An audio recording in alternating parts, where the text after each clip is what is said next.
Recurring receipt ज्या regular बेसिसवर regular basis म्हणजे काय? Regular basis means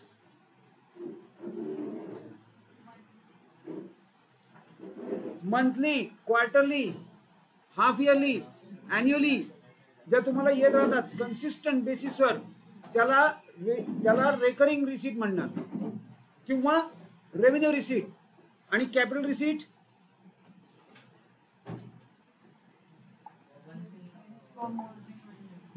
more than capital receipt is that receipt which that NPC is going to use it for more than 1 year. more than 1 year. चला capital receipt काय करणार माग बॅकला प्रार्थना. What we are going to do with capital receipt? Capital receipt कशाला आपण bifurcate केला 2 receipts? काय वेळ जात नाही माझा? मग काही नाही, आपलं जरा खेळूया. चला 2 मध्ये बायफर्केट करूया, मग परत एकत्र करूया, बघूया काय जमतंय का, वेळ जातोय का बघूया. कशाला वाय कॅपिटल रिसीट काय Tanmay? Capital receipt, revenue receipt काय आठवत आहे काल केलं होतं? बोल का वाय?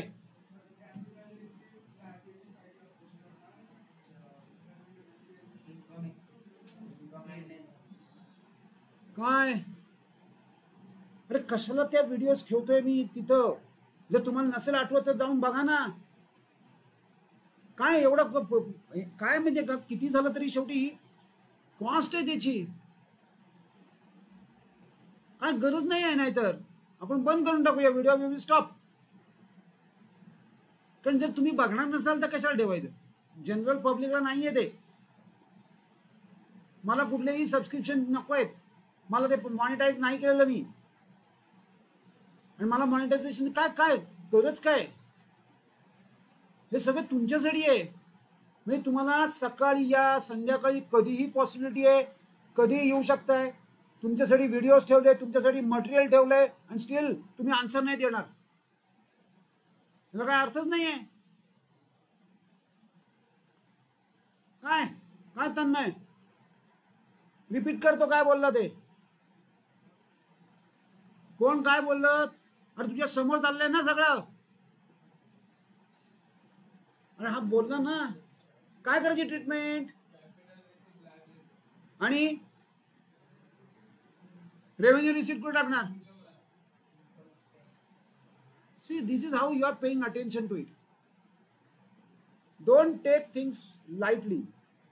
भयानक तुम्ही लाईटली घेताय गोष्टी आणि एवढ्या लाईटली नाही आहेत. काय खाली काय?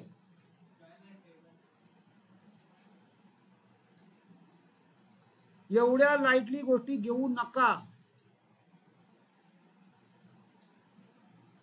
सो जसं आपण रिसीटचं केलं तसंच आपण पेमेंटचं करणार. पेमेंट आपण काल डिस्कस केले, काही डिफरंट पेमेंट डिस्कस केले राईट. वेगवेगळ्या ऑर्गनायझेशन टोटल 7 to 8 ऑर्गनायझेशन्स आहेत की ज्याचं आपल्याला एनपीसी मध्ये कव्हर करायचंय. मग जसं मी रिसीटचं केलं तसंच मी पेमेंट्सचं करणार. पेमेंट्स मी काय करणार? 2 पार्ट्स मध्ये डिवाइड करणार. Which 2 parts? कॅपिटल आणि रेव्हेन्यू. मग कॅपिटलला काय म्हणणार? कॅपिटल पेमेंट्स आणि रेव्हेन्यू पेमेंट्स. आता यातली कॅपिटल पेमेंट्स कुठली आणि रेव्हेन्यू पेमेंट्स कुठली? कॅपिटल पेमेंट्स म्हणजे कशाला म्हणणार आपण? की utilize for more than 1 year. की ज्याचं तुम्ही पेमेंट केलं पण त्याचा use this NPC is going to make for more than 1 year. अशी कुठली कॅपिटल पेमेंट्स असणार आहेत की जी एनपीसी मोर दॅन 1 year साठी वापरणार आहे? फर्निचरचं पेमेंट, लँडचं पेमेंट, प्लांट अँड मशिनरीचं पेमेंट.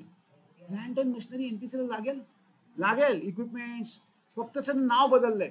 इथं तुम्ही ऑब्झर्व करा, इथं मोस्टली मशिनरी येईल पण प्लांट नाही येणार. कुठल्या एनपीसीचा प्लांट आहे? मोस्टली 99% मी तरी नाही बघितलेला प्लांट अँड मशिनरी. कारण एनपीसी काय मोस्टली करते, हे वेगळीच ऑर्गनायझेशन आहे. इथं मॅन्युफॅक्चरिंग फारसं होत नाही, त्यामुळे नसेल. पण असं काही नेसेसरी नाही की प्लांट अँड मशिनरी नसणारच आहे. असू पण शकते, काही इश्यू नाही आहे. एखादी एनपीसी मॅन्युफॅक्चरिंग ऍक्टिव्हिटी करून गुड्स ॲट कॉस्ट विकू शकते, पॉसिबल आहे.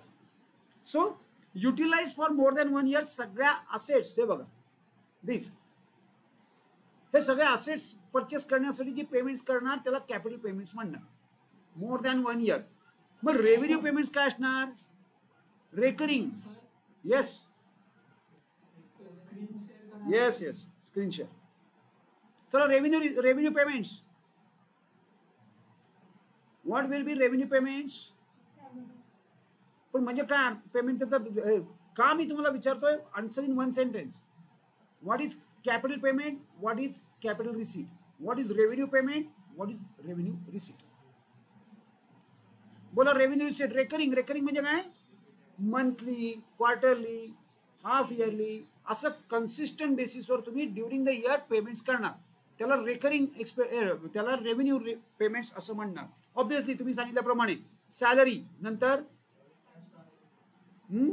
इंटरेस्ट, नंतर टॅक्सेस, आता इथं ना, इथं एक तुम्हाला एक सांगतो मी तुम्हाला, टोटल 4 हे इथं मी काय लिहिलं ते सांगतो. आणि अशी 4 कन्झम्पशन्स तुम्हाला काढायचे. कन्झम्पशन ही एक कन्सेप्ट आता आपल्याला अंडरस्टँड करून घ्यायची. कन्झम्पशन म्हणजे काय? मेडिसिनचं consumption. I am not saying purchases, I am saying medicine consumption. म्हणजे एक हॉस्पिटल आहे, ड्युरिंग 1 इयर किती मेडिसिन त्या हॉस्पिटलने कन्झ्युम केली. एक स्पोर्ट्स क्लब आहे, त्यांनी ड्युरिंग द इयर किती स्पोर्ट्स मटेरियल कन्झ्युम केलं. मी बघा 2 तुम्हाला एक्झाम्पल दिले. काय सांगितलं? मेडिसिन आणि एखादी लायब्ररी आहे किंवा एखादी स्कूल आहे, एखाद्या स्कूलनी किती स्टेशनरी कन्झ्युम केली. आणि पोस्टल स्टॅम्प्स किंवा पोस्टेजेस किती कन्झ्युम झाली, मी किती परचेस केली ह्याचा ट्रॅक तर ठेवणारच आहे. पण नुसतं परचेस केल्याचा ट्रॅक ठेवून चालणार नाही. तुम्हाला त्याचं कन्झम्पशन काढायचं आहे. मग how to calculate this consumption, ही नवीन कन्सेप्ट अजून ऍड झाली आहे. म्हणून मी म्हणतोय एनपीसी थोड्याफार प्रमाणात तुम्हाला चांगलाच घाम फोडणार. बऱ्याच गोष्टी बघायच्यात. आहे सगळं फायनल अकाउंट्सच, पण final accounts was very very straightforward, काही इश्यू नव्हता. आता याला भरपूर गोष्टी आहेत. So many things you have to remember, you have to do and you have to pay attention to. भरपूर गोष्टी, भरपूर ठिकाणी तुम्हाला अटेन्शन पे करायचं आहे. त्यातलं one of this is medicine consumption. एक हॉस्पिटल आहे, मेडिसिनचं कन्झम्पशन म्हणजे काय? कन्झ्युम, इकॉनॉमिक्सचा वर्ड आहे. कन्झ्युमर, कन्झम्पशन ही इकॉनॉमिक ऍक्टिव्हिटी आहे.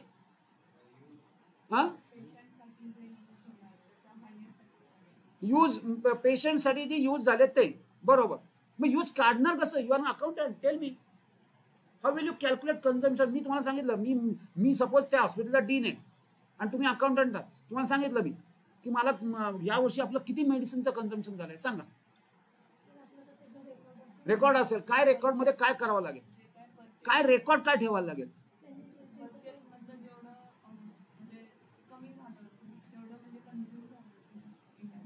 पण परचेस मधलं जेवढं कमी झालं असं तिचं म्हणणं आहे. म्हणजे काय केलं, काय तुम्ही कसं रेकॉर्ड ठेवलं? कमी झालं, जास्त झालं, ओळखलं कसं? काय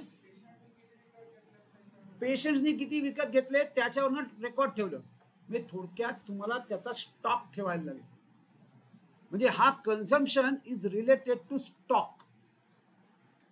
बघा एक सिंपल फॉर्म्युला मी तुम्हाला देतो, जेणेकरून तुम्हाला मेडिसिन, नंतर मी 4 कन्झम्पशन सांगितलेत. मेडिसिन, स्टेशनरी, नंतर अजून काय सांगितलं? स्पोर्ट्स मटेरियल आणि पोस्टेज म्हणजे पोस्टल स्टॅम्प्स. असे 4 कन्झम्पशन्स आपल्याला करायचे. एक सिंपल फॉर्म्युला लक्षात ठेवा. बघा मी काय सांगतोय, opening stock plus purchases minus closing stock. This is a formula of calculation of कुठलंही कन्झम्पशन, एनी कन्झम्पशन. मग ते मटेरियलचं कन्झम्पशन असू दे, स्पोर्ट्स इक्विपमेंट नाही, सॉरी, स्पोर्ट्स मटेरियल इक्विपमेंट नाही. Sports equipment is an asset. त्याचं कन्झम्पशन होऊ शकत नाही, त्याचं डिप्रिसिएशन होऊ शकतं. हे लक्षात राहिलं पाहिजे तुमच्या. स्पोर्ट्स इक्विपमेंटचं कन्झम्पशन होऊ शकत नाही, त्याचं डिप्रिसिएशन होणार. शिवाय मेडिसिन म्हणजे तुम्ही जेव्हा इयर स्टार्ट केलं तेव्हा किती स्टॉक होता, त्यामध्ये परचेसेस किती झाले, आणि लास्ट जेव्हा तुम्ही इयर क्लोज केलं तेव्हा तुमच्या हँड्समध्ये मेडिसिन असं नसतं ना, मेडिसिन काही असतात ना तुमच्याकडे. म्हणजे this is a formula to calculate medicine किंवा प्रिंटिंग एज स्टेशनरी और स्पोर्ट्स मटेरियलचं consumption. and we are more often we will be using this particular formula. Most of the cases मध्ये आपल्याला मटेरियल कन्झम्पशन सॉरी या टाईपचे कन्झम्पशन कॅल्क्युलेट करावी लागणार आहेत. सो मेडिसिन कन्झम्पशन इज कुठल्या टाईपचं पेमेंट. चलो आता सेम ट्रीटमेंट, आता मला तुम्ही सांगायचे कॅपिटल पेमेंटची ट्रीटमेंट मी कुठे घेऊ. हा पुढे असेट, असेट कारण कॅपिटल रिसीट कुठे जाते, लायबिलिटी. मग कॅपिटल पेमेंट कुठे जाणार, बिलकुल बॅलन्स शीटला असेटला. आणि मग रेव्हेन्यू पेमेंट कुठे जाणार, ट्रेडिंग. इथं ट्रेडिंग नसतं, इथं इन्कम अँड एक्सपेंडिचर असतं. म्हणजे expense side of income and expenditure. Expense side म्हणजे ही सगळे एक्सपेन्सेस आहेत. म्हणजे we can say revenue payments are revenue expenditure आणि capital payments we can say is capital expenditure. Expenditure ह्याचं मी थोडंसं नाव बदललं, राईट. मी थोडेसे नावं चेंजेस केलेत, कॅपिटल एक्सपेंडिचर आणि रेव्हेन्यू एक्सपेंडिचर. चलो मुव्हिंग ऑन. आपल्याला आता नीट लक्ष द्या मी इथं काय करायचं. What we have to do with receipt and payment.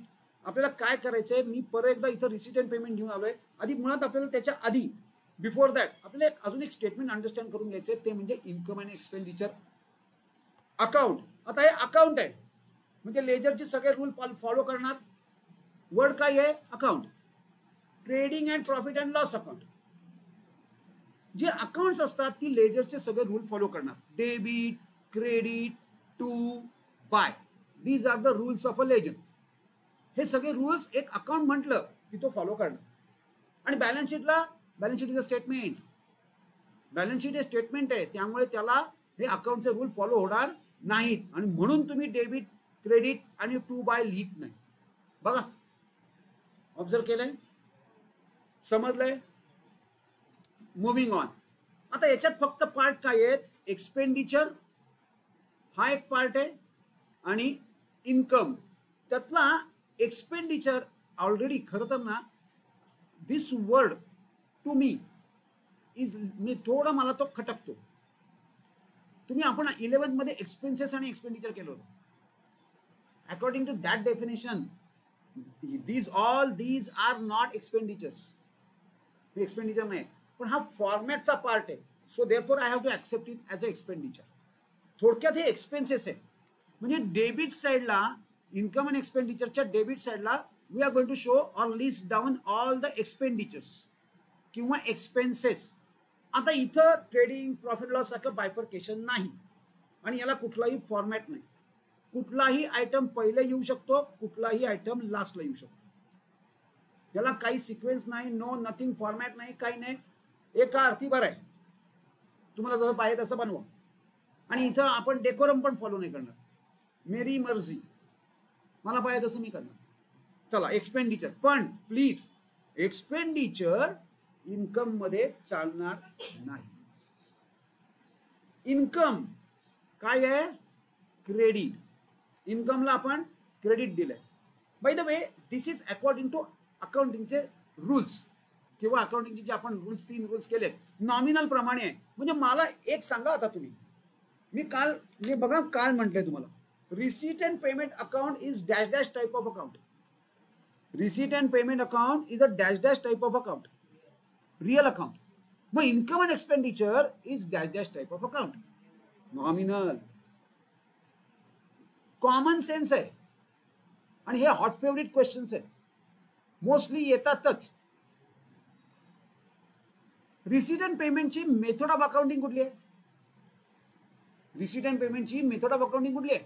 काय श्रावणी, तू होतीस ना काल, होतं ना लक्ष, मग बोल. बोला तन्मय, अतिश, वल्लरी, म्हणजे कुठली कॅश बेसिस. मग त्याच्या बरोबर अपोजिट इन्कम अँड एक्सपेंडिचर कुठलं अक्रुअल बेसिस. अक्रुअल बेसिस. अक्रुअल बेसिस म्हणजे काय, इथं सगळं येणार, इथं डिप्रिसिएशन येणार, इथं आउटस्टँडिंग येणार, इथं प्रीपेड येणार, एव्हरीथिंग. म्हणजे तुम्हाला काय बनवायचं आहे, कॅश बेसिसचं अकाउंटिंग का अक्रुअल बेसिसचं accounting. You have to prepare income and expenditure. Cash नाही, कॅश दिलेलं असणार आहे. तुम्हाला कॅश बेसिसचं अकाउंटिंग अक्रुअल मध्ये कन्वर्ट करायचं आहे. That is a real challenge. ते खऱ्या अर्थाने चॅलेंज असणार. हे नॉमिनल अकाउंट आहे आणि हे अक्रुअल अकाउंट टाइप आहे. हे तर प्रॉफिट लॉस आहे आणि याचा बेसिस काय आहे तर अक्रुअल.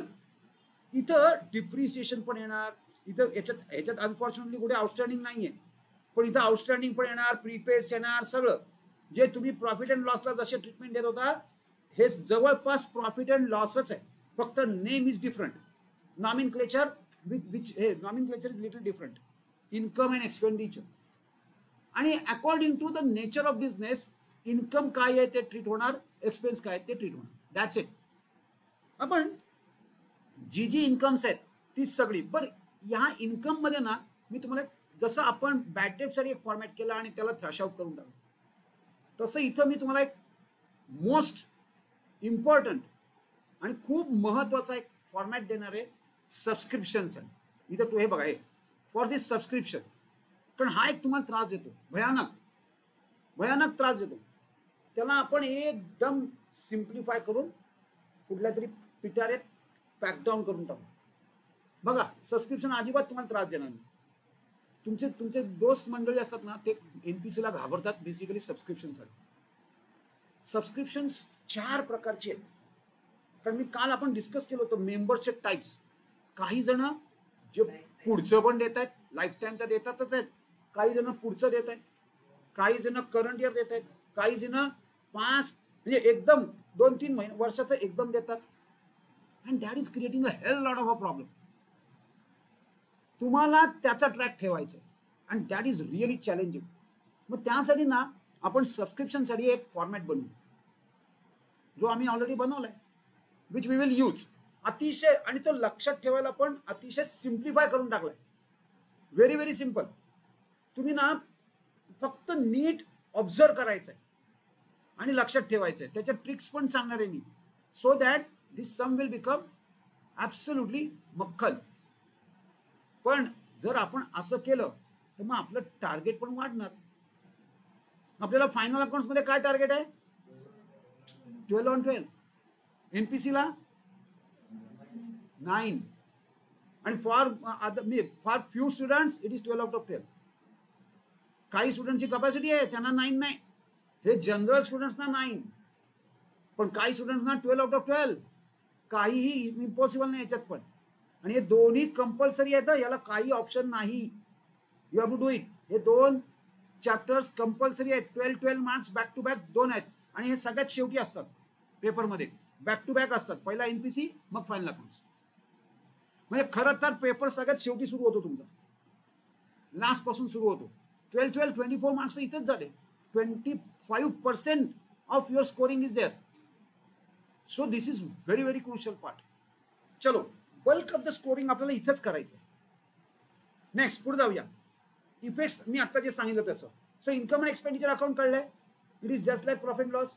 मी फार काही वेगळं काही नाही आहे. फक्त इन्कम क्रेडिटला घ्यायचं आहे, एक्सपेंडिचर डेबिटला घ्यायचे. आउटस्टँडिंग येणार, प्रीपेड येणार, डिप्रिसिएशन येणार. All those adjustments we are going to carry over here.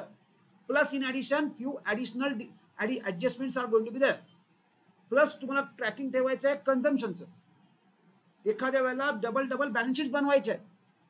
आणि आता थोडंसं नेक्ससेस म्हणजे काय आहे, that I am going to show you. Nexus म्हणजे संबंध. आपल्याला we have to establish few nexuses. इथं काही नेक्ससेस पण कनेक्ट करायचे, ह्याच्यामध्ये नेक्ससेस पण असणार आहे.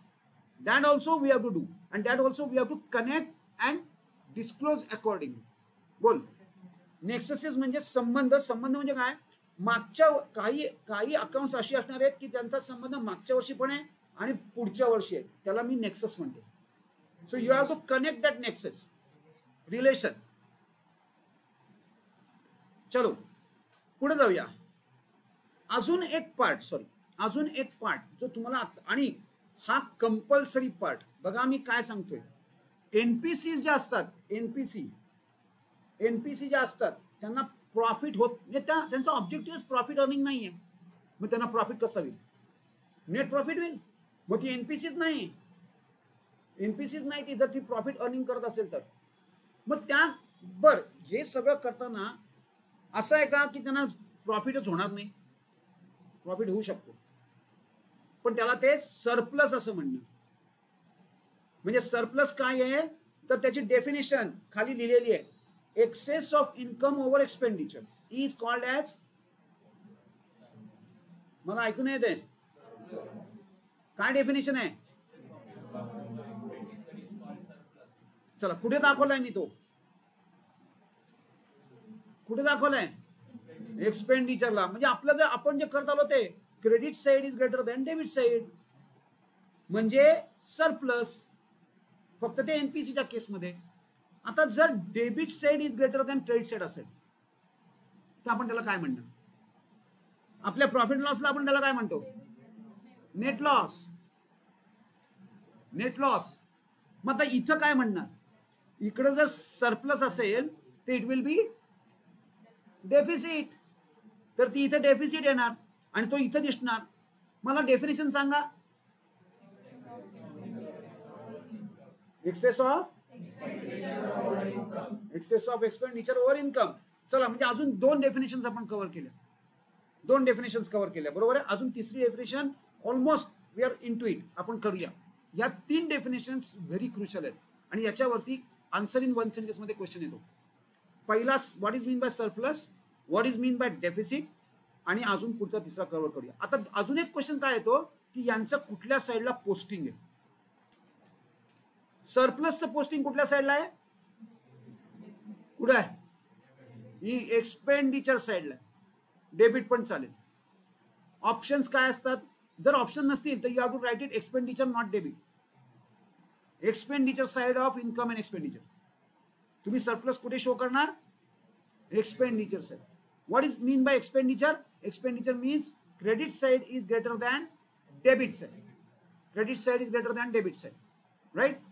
किंवा त्याची जी डेफिनेशन आहे ती excess of income over expenses. चलो, सरप्लस, डेफिसिट. हे बघा, डेफिसिट असेल तर मी इकडं पोस्ट करणार. राईट? Alright, moving on. पुढे आता आपल्याला पोस्टिंग कसं करायचं? एक सिंपल रूल सांगतो टू रिमेंबर. मी रिसिट अँड पेमेंट घेऊन येतो. बघा मी काय सांगतोय, मी ऑलरेडी आपण हे डिस्कस केलंय, पण मी तुम्हाला काय सांगतोय एक सिंपल ट्रिक. किंवा आपण असं म्हणूया की तुम्ही फक्त मेअरली त्याचं डायरेक्शन जरी लक्षात ठेवलं तरी it will be very easy. बघा मी काय करणार आहे, हे बघा मी हा क्रॉस तयार केलाय आणि त्याच्यासमोर लिहिलंय रेव्हेन्यू. यातले जे रेव्हेन्यू रिसिट्स आहेत, खरं सांगू अजून एक ट्रिक सांगतो. चला, रेव्हेन्यू काढून टाकलं मी सगळ्या रिसिट्स इन्कमला घेऊन जाणार आणि मग तिथून कॅपिटल रिसिट बॅलन्स शीटला टाकणार. बघा मी काय म्हणतोय, मी थोडंसं मॉडिफाय केलं. काय आयुष्का, मी काय सांगतोय?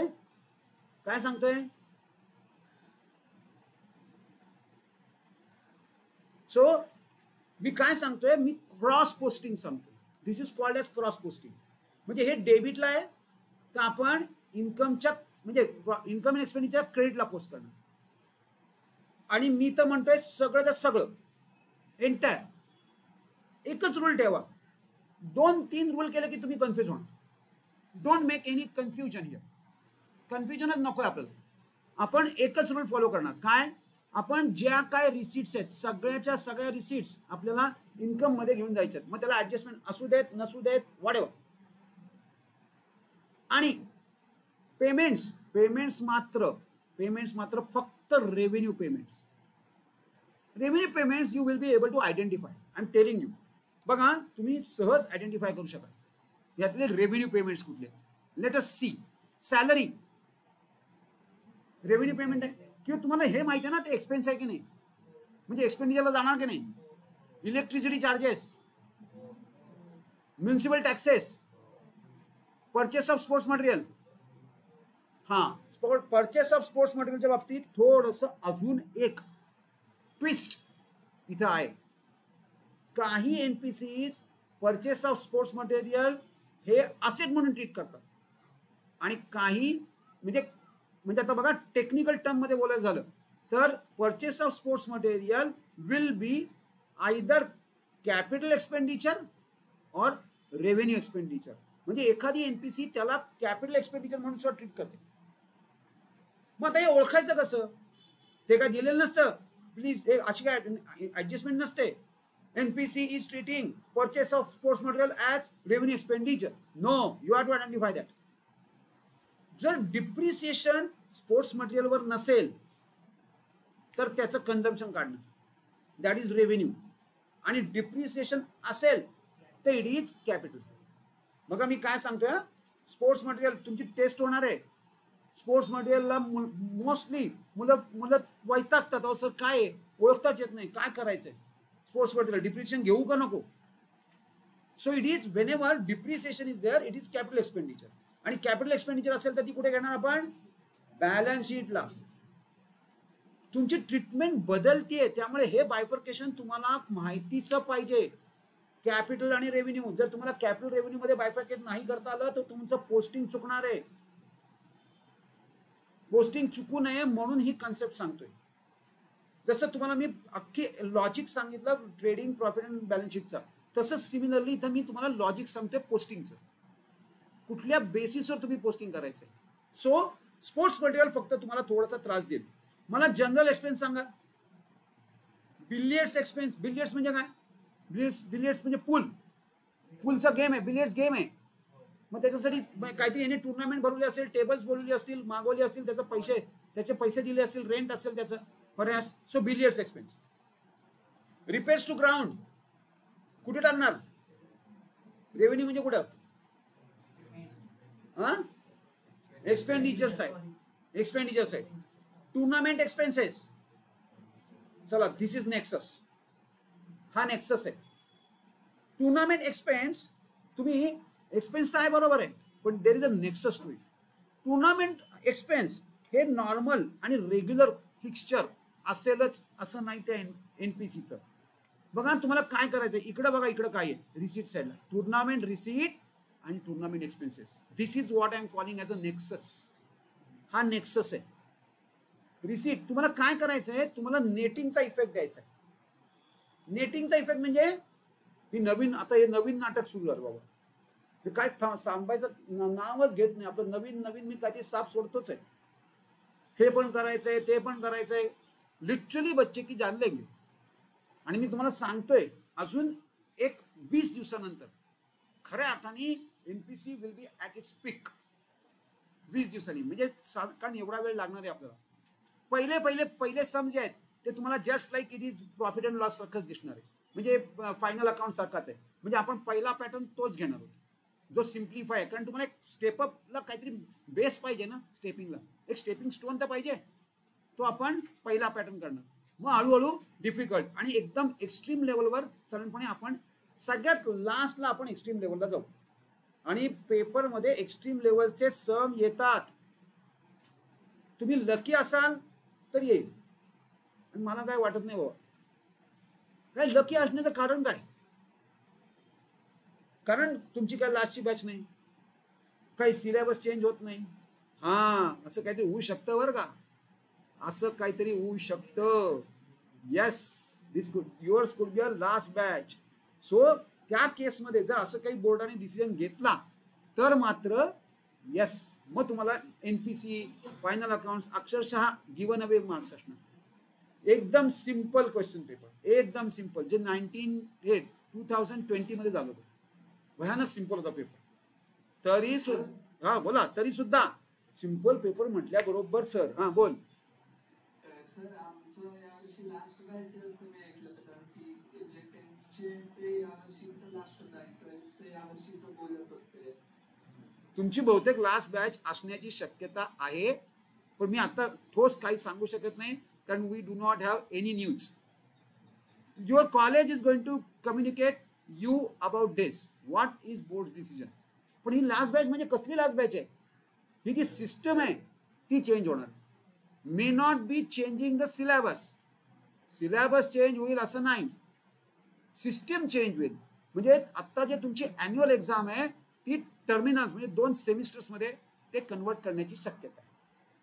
या वर्षी कन्फर्म नाहीये, नाही तर तुम्हाला बोर्डाने केव्हाच सांगितलं असतं, म्हणजे तुमच्या कॉलेजनी केव्हाच सांगितलं असतं. असं ऐन वेळा नाही चेंज करता येत, ऐन वेळी चेंज करता येणार नाही. आणि चेंज झाले तर तुम्ही सगळे एकदम सगळे पास तर नक्की, कारण ऐन वेळेला तुम्ही काय म्हणणार, आम्हाला काय माहित नाही, आम्ही स्टडी सुरू केलाय, तुम्ही ऑल ऑफ अ सडन सांगितलं.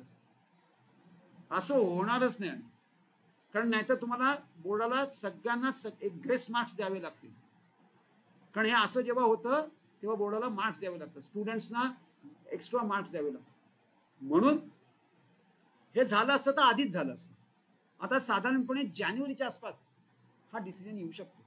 म्हणजे जानेवारीपर्यंत तरी आपण नॉर्मल आहोत, म्हणजे पेपर टफच असणार. चलो कमिंग बॅक. सो आपल्याला काही फरक पडत नाही यार, पेपर आपल्यासाठी इझीच आहे, डोंट वरी. आपण सगळं तयारी करतोय. तुम्ही कुठेही बॉल टाका, मी चक्काच मारणार आहे.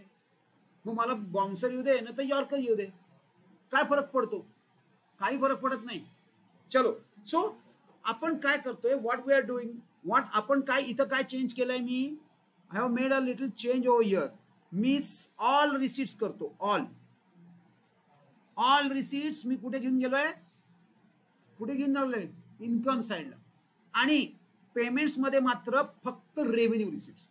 का? कारण कॅपिटल रिसीट कुठे जात आहेत, बॅलन्स शीट कुठं, असेट्स आहे, बॅलन्स शीटच्या असेटला जात आहेत. All right, what is next? आता बॅलन्स शीट्स मी याच्या आधी पण सांगितलं तुम्हाला, आपल्याला 2 बॅलन्स शीट बनवावे लागणार आहेत. आतापर्यंत 1 बनवत होतात, आता 2 बनवायचे आहेत, पण सगळ्या सम मध्ये नाही. जिथे रिक्वायर्ड आहे, जिथे तुम्हाला ते विचारणार आहेत तिथे ओपनिंग बॅलन्स शीट आणि क्लोजिंग बॅलन्स शीट अशा त्या 2 बॅलन्स शीट बनवायच्या. आतापर्यंत तुम्हाला फक्त तुम्ही जी बनवलीत ती क्लोजिंग बॅलन्स शीट बनवलीत ॲज ऑन 31 मार्च 19, आणि आता 31 मार्च 18. दोन्ही तर क्लोजिंगच आहेत की नाही? तुमचं 31 मार्च 19 हे तुमचं परहॅप्स, आणि आपल्याला कळणार कुठून, तर रिसीट अँड पेमेंटला जे इयर एंड दिलेलं असेल that will be your closing date, ती तुमची क्लोजिंगची डेट आहे. मग त्याच्या आधीच्या वर्षाचा क्लोजिंग डेट म्हणजे ती झाली ओपनिंग बॅलन्स शीट. आता ओपनिंग बॅलन्स शीट बनवण्याचं कारण काय, तर आपल्याला कॅपिटल फंड. मला एक क्वेश्चन पडलं, या एनपीसी ना कॅपिटल कोण देतं?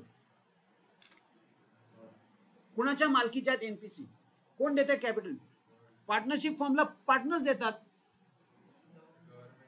गव्हर्नमेंटचा काय संबंध आहे? पब्लिक प्रोव्हाइड करतं.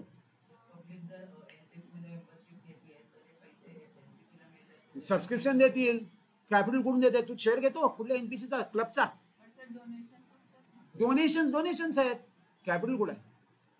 डोनेशन तुम्ही काय दिलं हे घ्या, तुमचे खर्च चालवा त्यातनं.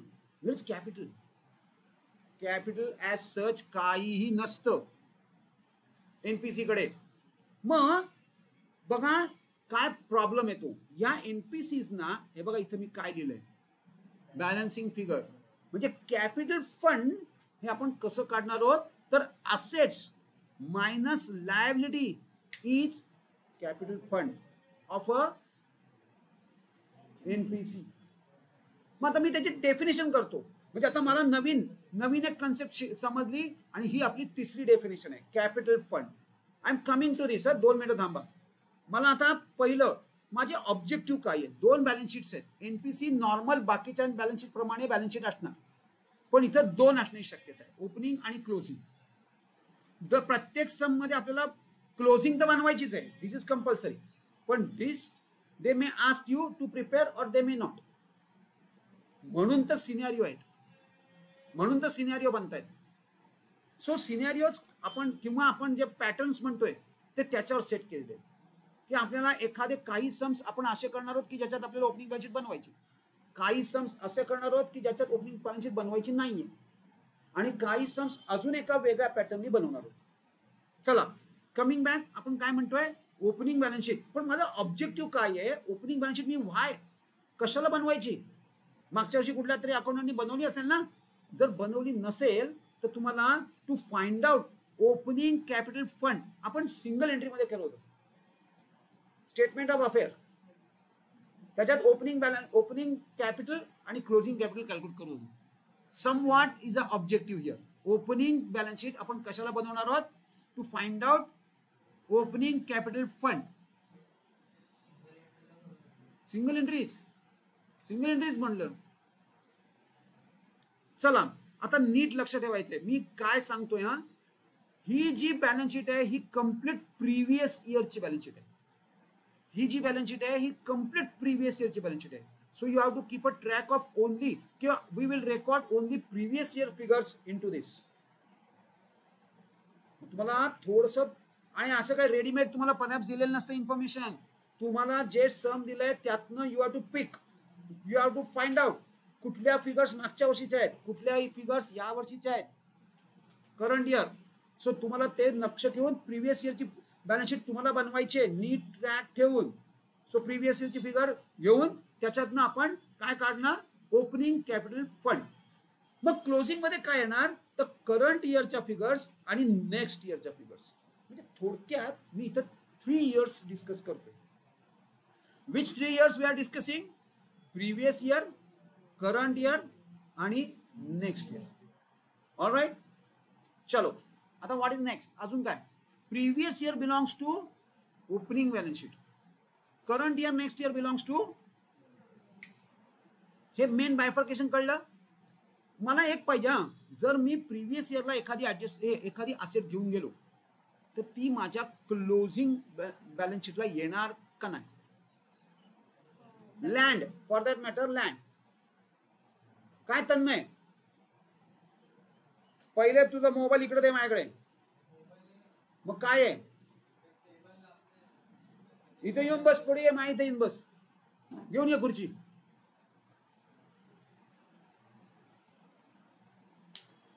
बोल इथं काय आहे? मी काय क्वेश्चन विचारलाय? काय प्रश्न नाही विचारलेला? त्याला सांगा प्रश्न काय विचारलाय. बोला बाकीचे. हा, ओपनिंग मध्ये जर माझं इथे दिसते बघा लँड, मग हे मी इकडे घेऊन येऊ का नको? लँड, सॉरी खचर काढून टाकले. हा, लँड, हे जे ओपनिंगचं लँड आहे ते माझ्याकडे क्लोजिंगला आहे का नाही? विकलं नाही तर आहे, विकलं तर नाही. अशा पद्धतीने तुम्हाला थिंकिंग करायचंय. फर्निचर, हा, आता जर त्याला काही ऍडजस्टमेंट दिली नसेल विकल्याची, पण विकणार हे सगळे ट्रान्झॅक्शन तुम्हाला येणार आहेत. Purchase of furniture, sale of furniture, आणि सेल आला म्हटलं सेल प्रोसेस तुम्हाला करावी लागणार. डिप्रिसिएशन अकाउंटिंग, डिप्रिसिएशनचं अकाउंटिंग आपण केलेलं आहे. त्याच्यात काय असतं? सेल प्रोसीड करायचं असतं. काय फॉर्म्युला आहे प्रॉफिटचा? प्रॉफिट इज इक्वल टू, जेव्हा सेल ऑफ असेट असते तेव्हा प्रॉफिटचा फॉर्म्युला काय? काय प्रोसेस काय? सगळ्यात पहिलं काय कॅल्क्युलेट करावं लागतं? WDV. WDV काय फॉर्म्युला आहे WDV चा? Value of asset minus accumulated depreciation.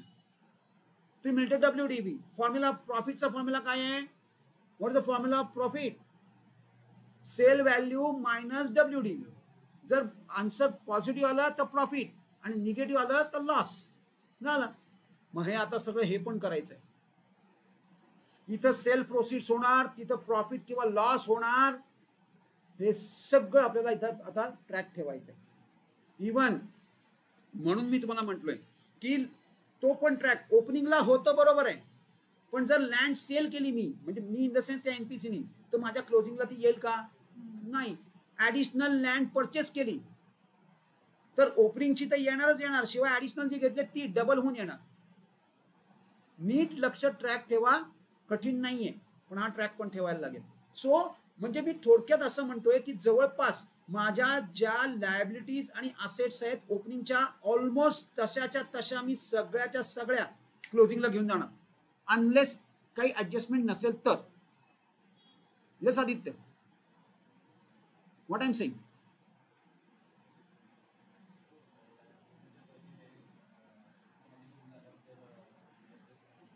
आणि असेटचं काय करणार, सोडून देणार.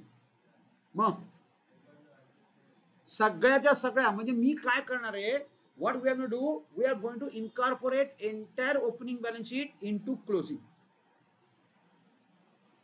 जर ऍडजस्टमेंट असतील तर मग आपण त्याला ऍडजस्टमेंट असेल तर इनरला घेणार आणि ऍडजस्टमेंट करून टाकणार. ही एक सिंपल ट्रिक आहे to handle opening balance sheet.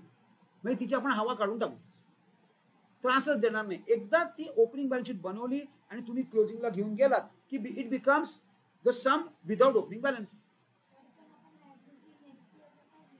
Next year नाही आहे ही करंट इयर आहे.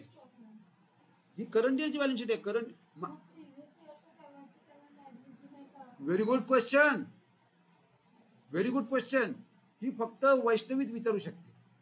एकदम करेक्ट. तिचं म्हणणं आहे, अरे यार तुम्ही मागच्या वर्षीची सॅलरी अजून कॅरी फॉरवर्ड करणार ह्या वर्षीपर्यंत, कसं शक्य आहे. Very good question.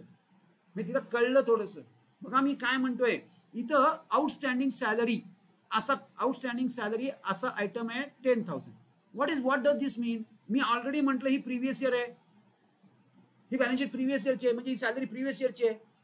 मग ते एम्प्लॉई किंवा कोण तुमचे जे असतील ते म्हणतील, अहो साहेब तुम्ही वर्षभर मला सॅलरी नाही देणार आहात, तुम्ही एकदम 31 मार्च नंतर हे 18 वरनं 19 आणि दिस इज स्टील आउटस्टँडिंग. म्हणजे मला काय म्हणायचं कळलं, एक वर्ष त्याचं पेमेंट नाही केलं तुम्ही, तो राहील. रोज तुमच्या जिथं येऊन बसेल तो माझे पैसे द्या. पोलीस आणेल का नाही माहित नाही, कारण एनपीसी आहे, पोलीस आणून काय नाही होणार, पण तो सारखा येईल. म्हणजे थोडक्यात तुम्हाला this is what I am calling as nexus. म्हणजे तुम्हाला हे ब्लाइंडली नाही घ्यायचंय. आपण ॲज इट इज तर इथं घेणार, पण अलॉंग विथ द नेक्सस. म्हणजे आता जसं ती म्हणते, मग याचा आता मला तुम्ही सांगायचं, याचा कुठे आपण ट्रॅक करणार की आउटस्टँडिंग सॅलरी पे झाली का नाही. मी तुम्हाला हिंट दिले, पेमेंट मध्ये तुम्ही चेक करणार, म्हणजे त्याचा आपल्याला नेक्सस जोडायचा आहे. These are the nexuses which we have to connect. आणि हे नेक्ससेस तुम्हाला सबस्क्रिप्शन्स मध्ये पण येणार आहेत. हे बघा हे काय आहे, हे बघा हे काय आहे, आउटस्टँडिंग एसयूव्ही म्हणजे सबस्क्रिप्शन. कधीपासून काय महाभाग आहेत लोक. 16-17-18ची बॅलन्स शीट आहे, 16 पासून लोकांनी पैसे दिलेले नाहीत. लोक म्हणजे मेंबर्सनी 16-17चे पैसे बाकी आहेत 2,500, 17-1800 4,000. मग आता आपल्याला सगळ्यात पहिले ना यांचे नेक्ससेस कनेक्ट करायचे आहेत. जसं ही म्हणते तसं आउटस्टँडिंग सॅलरी असेल, बँक ओव्हरड्राफ्टचं तर फीचर काय आहे, किती महिन्यांचा असतो बँक ओव्हरड्राफ्ट, किती maximum 3 which can be extended up to 6 years, हे 6 months. मग हे 31 मार्चला येईल का बँक ओव्हरड्राफ्ट. आलेलाच नाही. बघा आलाय का, नाही आला का, कारण तो पे झाला. दिस या सगळं ट्रॅकिंग तुम्ही करायचं आहे. हे सगळं याला ट्रॅकिंग म्हणूया, याला नेक्ससेस म्हणूया.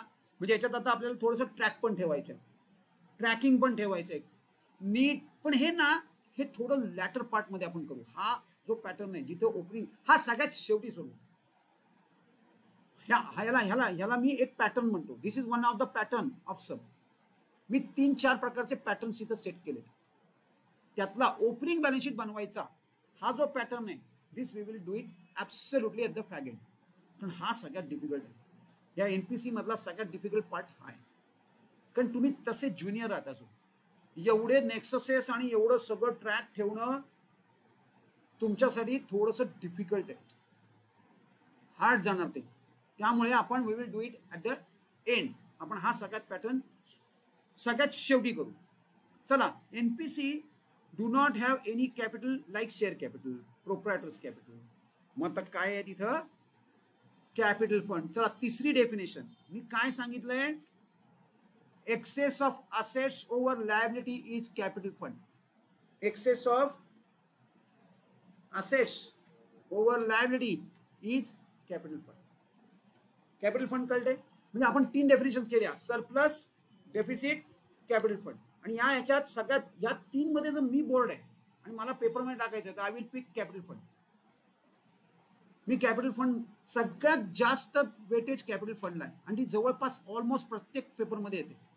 कॅपिटल फंड त्याची डेफिनेशन करून ठेवा. Excess of assets over.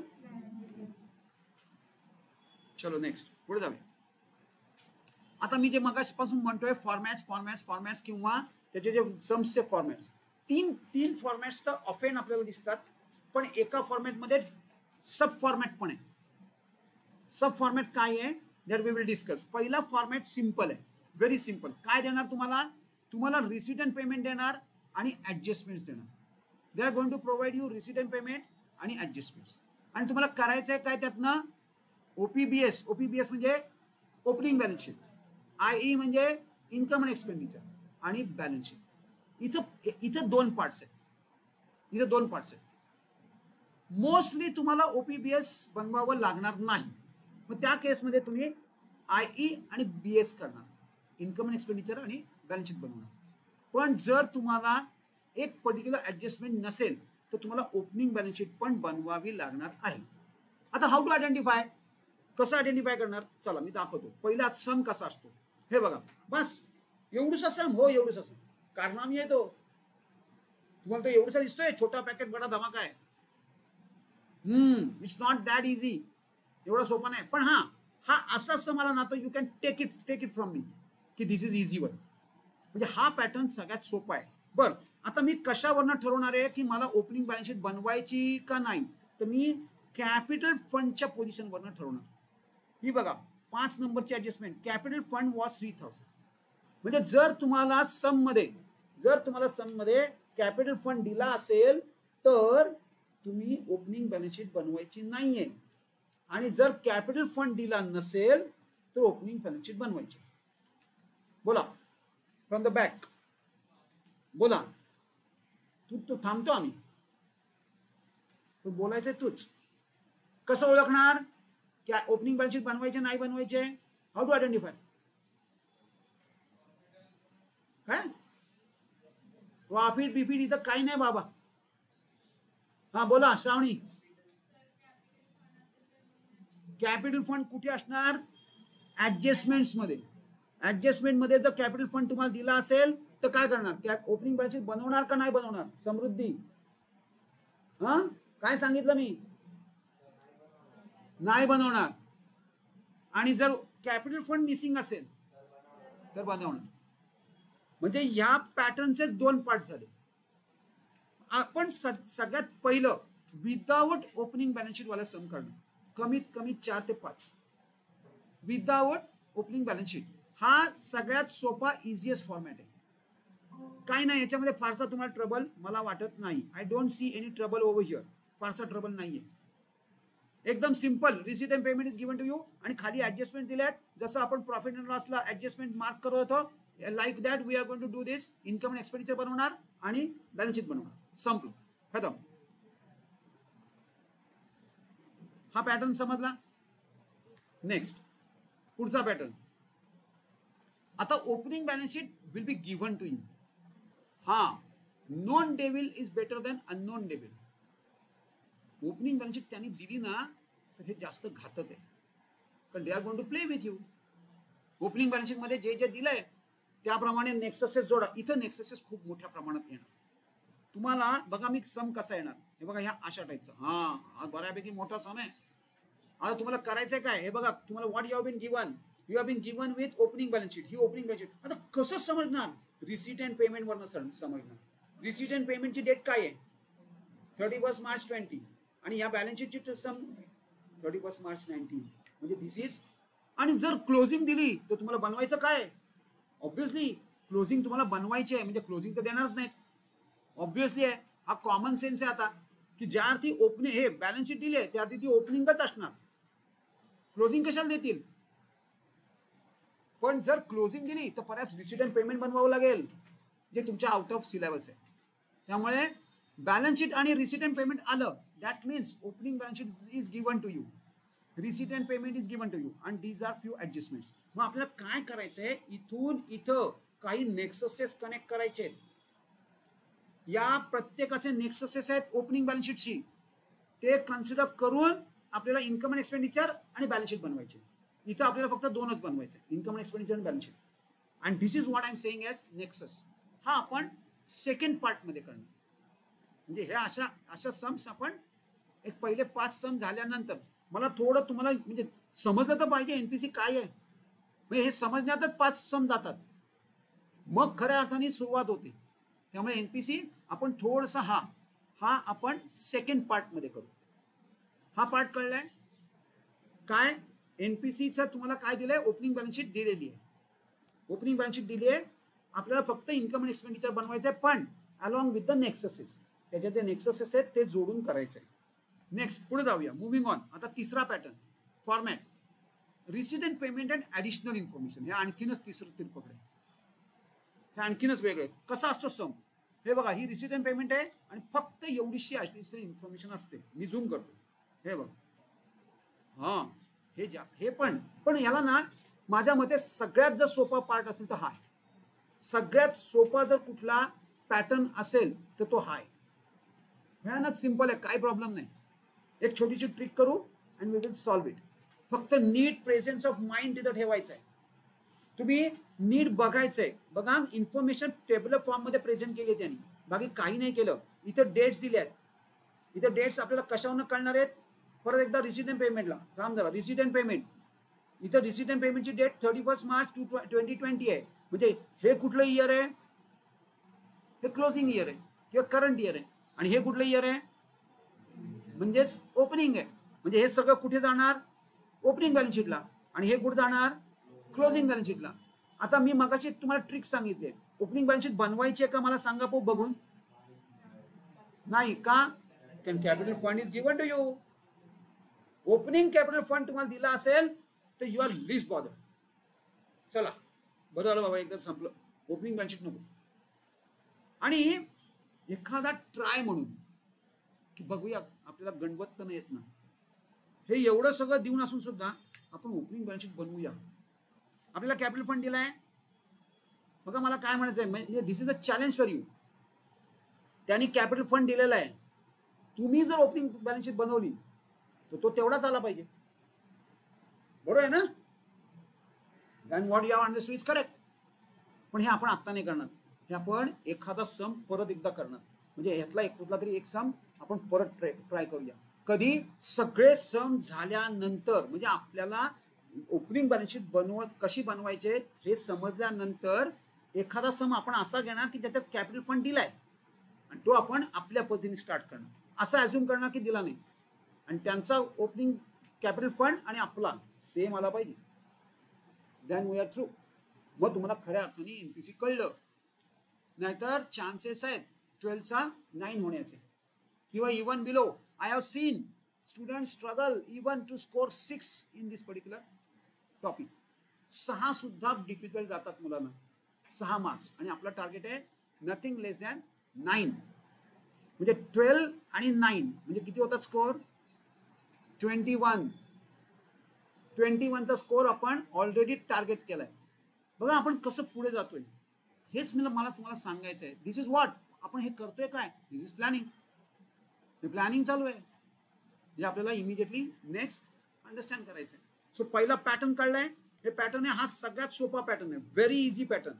आता हे आता मी तुम्हाला दाखवतोय, पण टुमॉरो किंवा तुम्ही काय करायचं, तुम्ही एक आत्ता मी देतोय हा सगळ्याचा सगळा आपण काय करूया, तुम्ही पाहिजे तर स्क्रीनशॉट घेऊन ठेवा.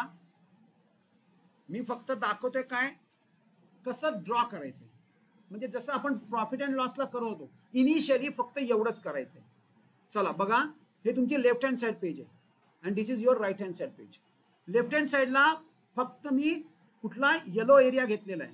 म्हणजे मी टॉप मार्जिन पण यूज करत नाहीये आणि मी राईट मार्जिन पण यूज करत नाही. Similarly right पेजला.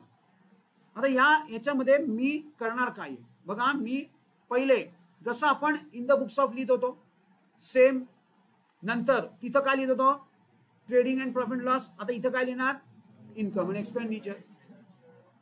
नंतर for the year ended as it is.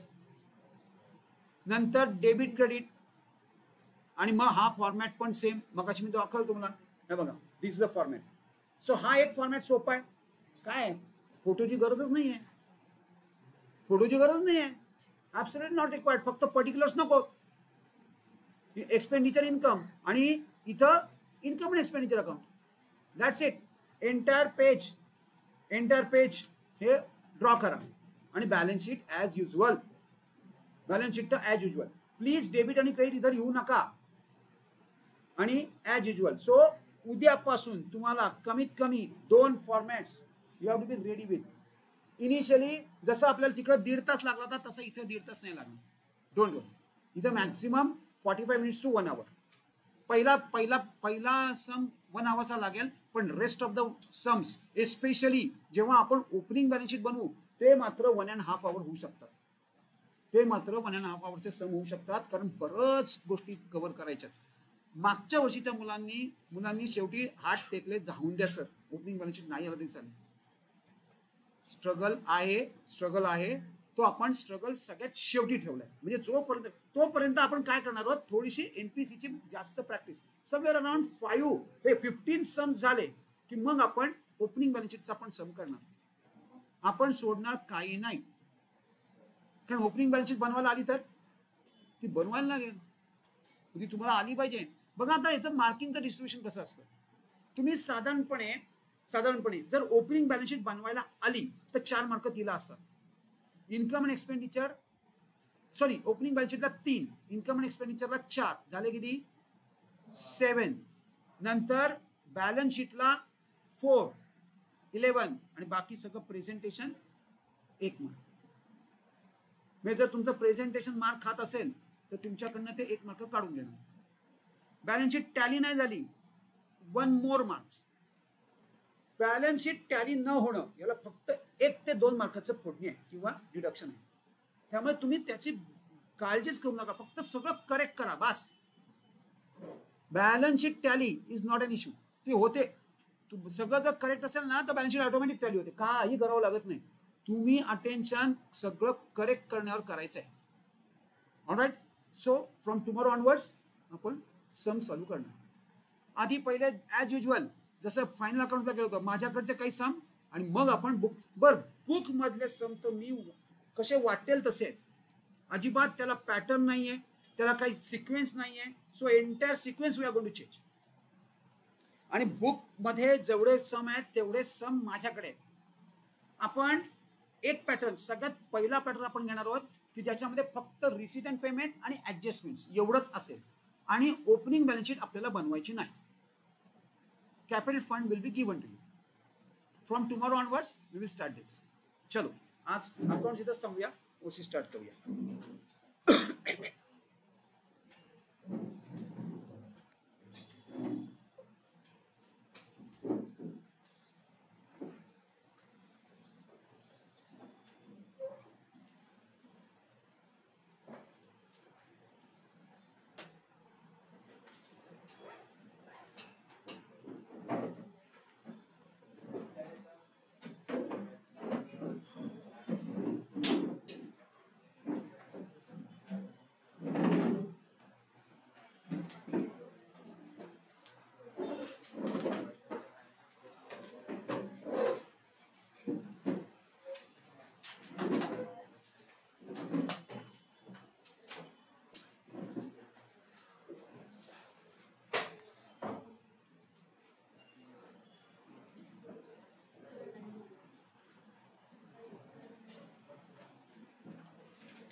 चला बोर्ड ऑफ डायरेक्टर्स काय म्हणतात. बोर्ड ऑफ डायरेक्टर्स काय फायनलाइज केलंय. 200 crores कसं करणार. हो काय फायनलाइज झालं. ब्रँचेस ओपन करणार. अजून सो व्हॉट वॉज दॅट. हे आपण जे केलं काल त्याला काय म्हणणार. चला बोला. चला मला कमीत कमी 4 सेंटेन्सेस हवेत प्लॅनिंगचे. Starting from Tanvay. चला पहिलं first sentence. Planning is a basic function. Planning is a basic function. Next Atish.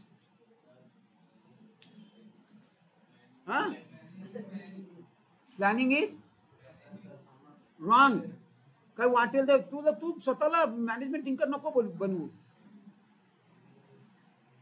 बोला प्लॅनिंग काय आहे? इंटेलेक्च्युअल प्रोसेस, लॉजिकल थिंकिंग आणि तिसरा वर्ड रॅशनल डिसिजन मेकिंग.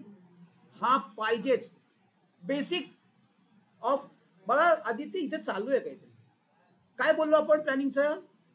तुझे होमवर्क्स आलेले नाहीत, वडिलांना मी कॉन्टॅक्ट करणार आहे. ऑलरेडी तुम्ही परहॅप्स तुम्हाला अच्छा हा गेला का? हा तुम्हाला सुरुवात झाली पेरेंट्स पर्यंत मेसेजेस जायला सुरुवात झालेली आहे. ज्यांच्या पेरेंट्स पर्यंत गेलेले नाहीत याचा अर्थ त्यांचे हे तुमचे होमवर्क्स आहेत, पण ज्यांचे आलेले नाहीत त्यांच्या पेरेंट्सना सुरुवात झालेली आहे मेसेज जायला. चला बोला आतिश.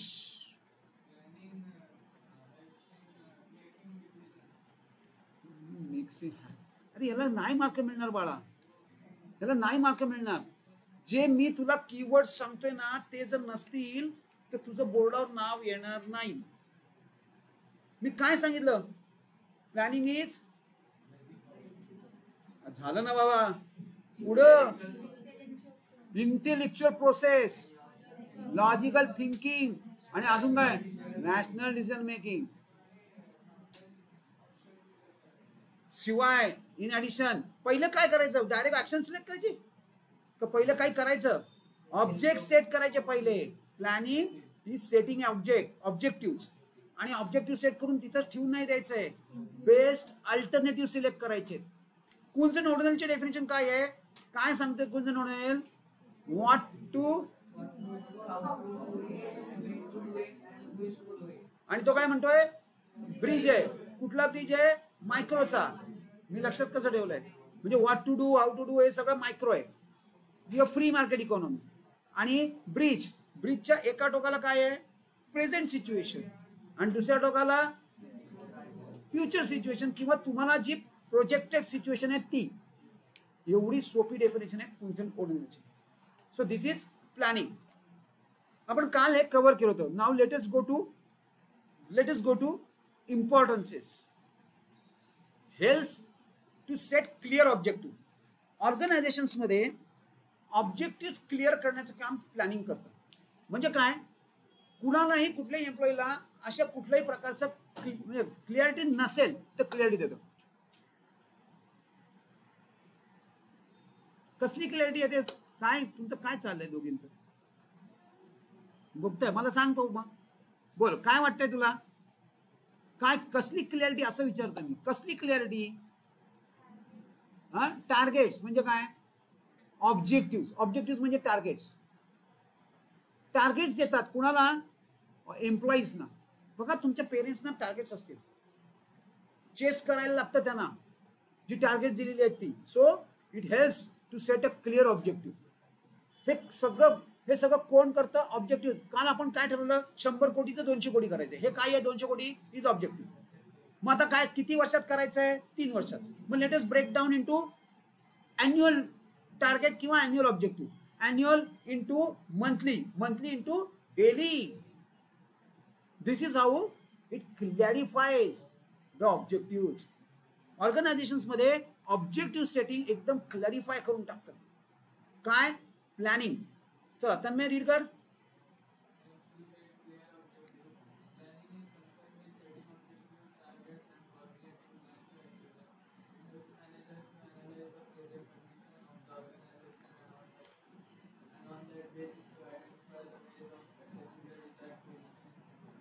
आता सेटिंग ऑब्जेक्टिव्ह मध्ये आपण बघा ना काय केलं आपण. एक तर ऑब्जेक्टिव्ह सेट केला आणि एक प्लॅन बनवला how to achieve that objective. ह्याला clear objective setting clear objective किंवा helps in setting clear objective म्हणणार. आणि शिवाय कसं करणार तुम्ही ऑब्जेक्टिव्ह कसा सेट करणार? तर तुम्ही पहिली तुमची करंट सिच्युएशन असेस करणार आणि तुम्हाला फ्युचरमध्ये काय जायचंय ते बघणार आणि त्यावरनं ऑब्जेक्टिव्ह सेट करणार. आणि याला हेल्प कोण करतंय? प्लॅनिंग. दुसरा पार्ट पाथ ऑफ ऍक्शन. तसं काल आपण डिस्कस केलं. 3 पाथ तुम्ही शोधलेत. नुसते पाथ नाही शोधायचे, त्यातला एक बेस्ट अल्टरनेटिव्ह सिलेक्ट पण करायचंय. बस it is so simple. Yes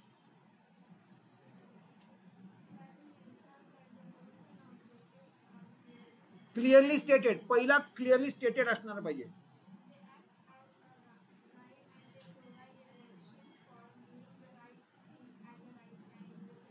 bus mark करा हे. बघा मी काय म्हणतोय, म्हणजे पाथ ऑफ ऍक्शन म्हणजे काय, तर राईट डायरेक्शन मध्ये राईट थिंग्स, राईट टाइम आणि राईट वे. बुक कुठं आहे, बुक आणायला पाहिजे. आपलं आता शेड्यूल सुरू झालंय. हा बुक पाहिजे, त्याच्यामध्ये तुला मार्किंग करायचे आहेत, काही लिहून घ्यायचे आहेत नोट्स, नाहीतर नोटबुक ठेव, नोटबुक मध्ये लिहून घे. So it is this, they act as a guide for to provide direction. Direction provide करतं, शिवाय काय करतंय, डायरेक्शन प्रोव्हाइड कसं करणार आहे, फॉर डुईंग सगळं राईट राईट राईट आहे, लेफ्ट काहीच नाहीये. All right, next.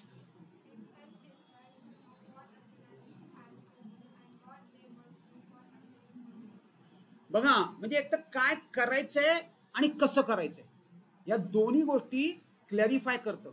पहिल्या हेल्प काय करते की काय करायचंय. एम्प्लॉईजना क्लिअर असतं 200 कोटी करायचे, पण 200 कोटी करायचं म्हणजे करायचं काय, रोज हे काम करायचं, किंवा आत्ता तुम्ही एवढं काम करताय, एवढं ॲडिशनल काम करायचंय.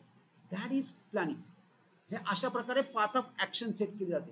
म्हणजे खरं तर एखाद्या लेमॅनला, म्हणजे एखाद्या ले वर्करला किंवा एखाद्या कॉमन वर्करला त्याची काही पडलेली नसते. 100 कोटीचे 200 कोटी झाले, हा ठीक आहे, ओके ओके येस, तो असं बिहेव करतो की बाबा हा बरोबर आहे. पण ऍक्च्युली तो किंवा त्याच्या कलिगला मीटिंग झाली ना की तो विचारतो ऍक्च्युली करायचं काय. That is exactly what planning has to do. त्याला नुसतं हे नाही सांगायचं आहे 200 कोटी करायचे, 200 कोटी करायचे, म्हणजे त्यांनी जर रोज 5 युनिट्स बनवत असेल तर आता प्रयत्न करायचे 6 युनिट्स बनवायचा. This is path of action. ही पाथ ऑफ ऍक्शन आहे आणि हे सुद्धा प्लॅनिंगच घडवून आणतं. नेक्स्ट म्हणजे हे सगळ्यांना क्लिअरिटी येऊन जाते करायचं काय. एक तर पहिलं म्हणजे काय ऍक्च्युली करायचं आणि ऍक्च्युली रोजच्या रोज ज्या ऍक्टिव्हिटी ते करतायत त्यात काय चेंज करायचं. पुढचं यांनी काय होणार आहे, सगळ्यात पहिलं बघा ना, परफॉर्मन्स इम्प्रूव्ह होणार नाही. 100 कोटीचे 200 कोटी झाले, चला 200 कोटी नाही यार, तुम्ही 180 करोड पण जरी गेलात ना तरी काय झालं, improvement in performance, nothing less. Wow, wonderful. आणि काय प्रत्येक वेळेला टार्गेट अचीव्ह होईल असं नाही, पण समवेअर नियर टू दॅट तरी सुद्धा it is good. 80 crores additional definitely credit होणार ना किंवा इम्प्रूव्ह होणार ना. म्हणजे प्लॅनिंग काय एन्श्योर करतं, इट इम्प्रूव्ह परफॉर्मन्स. तुमचा परफॉर्मन्स हा इम्प्रूव्ह होतो.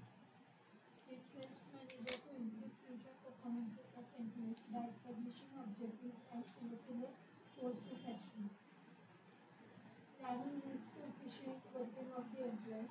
Due to proper planning, the employees can work according to timely guidelines. कसा परफॉर्मन्स इम्प्रूव्ह होणार, तर एफिशियन्सी वाढवतो प्लॅनिंग. आता बघा ना, एक एम्प्लॉई, त्याला आपण काय सांगितलं, जर तू 5 युनिट्स बनवत असतील तर आता किती बनवायचे आहेत, 6. मग एफिशियन्सी वाढली का नाही.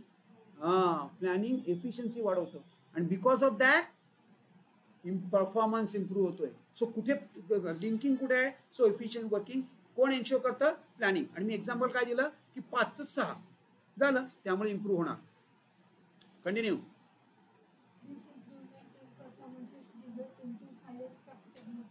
परफॉर्मन्स इम्प्रूव्ह झाला तर ऑब्विसली प्रॉफिटेबिलिटी पण इम्प्रूव्ह होणार. येस. Minimise the risk. मला तुमच्याकडनं हवं आहे, what is mean by risk. Risk काय असतं, रिस्क काय, लॉस. कसला लॉस होतो, मनी लॉस्ट होतात, त्याला रिस्क म्हणणार. Capital. Risk is what, risk of losing your capital is risk.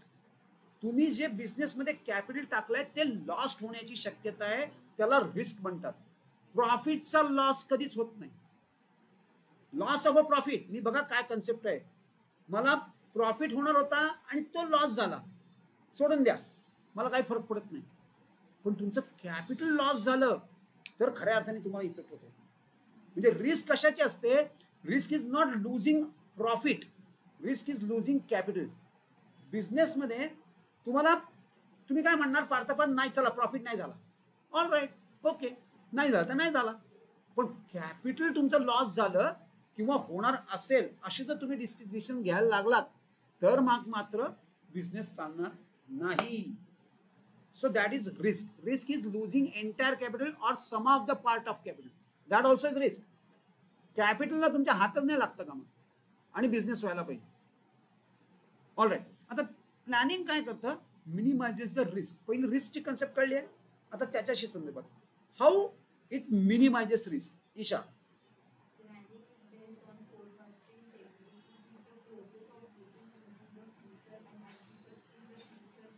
Risk, आपल्याला रिस्क बघा, रिस्क कधी असणार, कधी येणार, जर तुम्हाला फ्युचर काही माहित नसेल, कम्प्लीट अंधार, पुढे काय होणार आहे काय पत्ताच नाहीये, 12वी नंतर काय करायचं काही माहित नाही, रिस्क. पण क्लिअरिटी आहे. मग तुम्ही कशी क्लिअरिटी केली, तर फोरकास्टिंग केलं.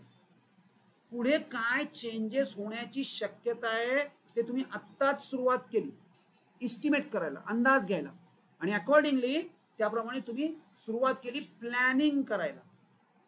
मग कशाला रिस्क राहते. हा, नो डाऊट रिस्क तरी सुद्धा राहू शकते की तुम्ही जे फोरकास्ट केलंय ते चुकीचं जाऊ शकतं, पण at least now you are doing risk. कुठला आपण म्हणूया की कॅल्क्युलेटेड रिस्क तुम्ही घेतली. चला मला माहिती आहे की बुडलं तर एवढे पैसे बुडतील, that is called as calculated risk. मग त्याप्रमाणेच माझी सगळं फायनान्शियल स्ट्रक्चरिंग बनवणार. चला एवढे पैसे बुडाले तरी चालतील, पण I am going to go for this. कारण मला एक माहिती आहे, जसं आता आम्ही सांगतो अकाउंटिंगमध्ये तुम्ही अकाउंटिंग स्ट्रीम घेण्यापेक्षा finance, investment banking, banking and insurance या स्ट्रीम्स घ्या. That is forecasting. पुढे अकाउंटिंग फारसं राहणार नाहीये. मोस्ट ऑफ द सिच्युएशन तुम्ही बघा आता काय झालंय, क्लाउड कॉम्प्युटिंग आलंय. क्लाउड कॉम्प्युटिंगमुळे काय घडतं, ऑटोमॅटिक डाटा एंट्री सुद्धा होणार आहे तुमच्या. फक्त इकडनं डाटा तिकडे गेला, तुम्ही फक्त तो रिसिव्ह केला, डन. अकाउंटिंग करायचं म्हणजे काय करायचं, बुककीपिंग तर कम्प्लिटली वॉश्ड आउट आहे असं माझं म्हणणं आहे. तुम्ही बुककीपिंगवर जास्त फोकस करू नका while selecting your career options. Finance, investment banking, mutual funds, share market म्हणजे कॅपिटल मार्केट, मनी मार्केट हे खूप मोठ्या प्रमाणात एक्सपांड होण्याची शक्यता आहे इन नियर फ्युचर. म्हणजे इन्व्हेस्टमेंट बँकर हा एक मस्त स्ट्रीम होऊ शकते, पण त्यासाठी तुम्हाला इंटरेस्ट पाहिजे. ज्या मुलांना SP मध्ये झोप येते त्यांनी इन्व्हेस्टमेंट बँकिंगकडे येऊ नका. क्लिअर कट SP हा सगळ्यात मेन काय म्हणूया आपण की त्याचा बेस आहे इन्व्हेस्टमेंट बँकिंगच्या towards you making your self investment banker. त्याचं पहिलं बेबी स्टेप आहे. जर तुम्हाला SP मध्ये समवेअर अराउंड 90 अँड अबाउट 90, जसं आमच्या मागच्या वर्षीचा मुलगा म्हणजे त्याच्या मागच्या वर्षीचा 95 हायएस्ट, तो आज काय करतोय, तो नाव ही इज डुईंग BFM. त्याला आम्ही मुंबईला नेलाय, इथं नाही आहे BFM. BFM is another course की तुम्ही करायचं आहे जर तुम्हाला इन्व्हेस्टमेंट बँकर व्हायचं असेल तर. BBA BCom चालणार नाही.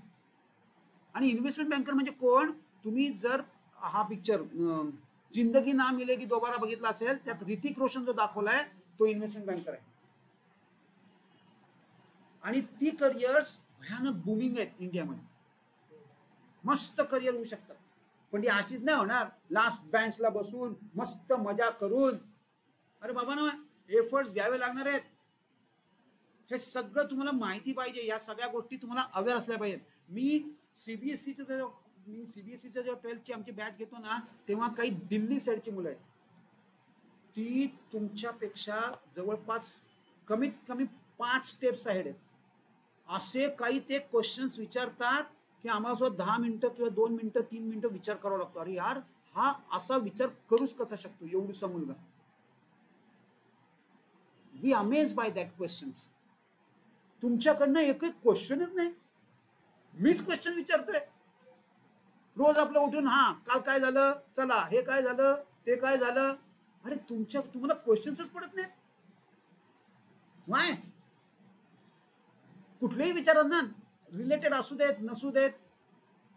So very important. So forecasting आम्ही जसं करतोय त्याप्रमाणे आम्ही सांगतो, तसं मॅनेजमेंट्स करत असतात. या मोबाईल कंपन्या आर चॅम्पियन्स ऑफ फोरकास्टिंग. त्या मोबाईल कंपन्या ज्या आहेत ना, या आत्ताचं काही बनवतच नाहीये. पुढच्या 5 वर्षात नंतर काय असणार ना त्याच्यावर त्यांचं काम चालू आहे. आत्ताचं त्यांचं सगळं लाईंड अप आहे, म्हणजे सगळं प्लॅनिंग झालंय. आता काम करतायत फोरकास्टिंगवर. मोबाईल कंपन्या पुढच्या 5 वर्षांनी कसा मोबाईल असणार आहे आणि त्याच्यावर त्यांचं काम आज चालू आहे. आत्ता पुढे नाहीच. म्हणजे त्यांचे परहॅप्स पुढचे 5 वर्षांनंतरचे मोबाईल 1-2 वर्षांनी मार्केटमध्ये येऊ शकतात की जे पुढच्या 5 वर्षांनंतर आपण वापरणार आहोत. याच्यावर ऑलरेडी त्यांचं काम झालंय, R&D झालंय, फॉरकास्टिंग झालंय, प्लॅनिंग झालंय. सो प्लॅनिंग काय करणार, त्यामुळे काय होतं, मिनिमाइज होते रिस्क. आणि ही रिस्क मिनिमाइज होण्यासाठी बेसिक रिक्वायरमेंट इज फोरकास्टिंग. फोरकास्टिंगवर तुम्ही काय करणार, फोरकास्टिंग करायचं म्हणजे काय, फ्युचर अँटिसिपेट करायचं. फ्युचरमध्ये काय चेंजेस होऊ शकतात. Yes, there is a risk, त्याच्यामध्ये पण रिस्क आहे.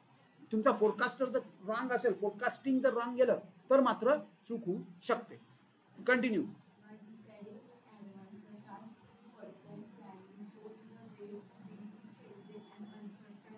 तुम्ही ऍटलिस्ट फ्युचरमध्ये जर बघितलं ना तर तुम्हाला काय फ्युचरमध्ये चेंजेस होण्याची शक्यता आहे ते कळतं आणि तुम्ही त्याप्रमाणे आत्तापासूनच त्याच्यावर ऍक्शन घ्यायला सुरुवात करता. त्यामुळे ती ऍटलिस्ट जर रिस्क आलीच तरी ती मिनिमाइज होते.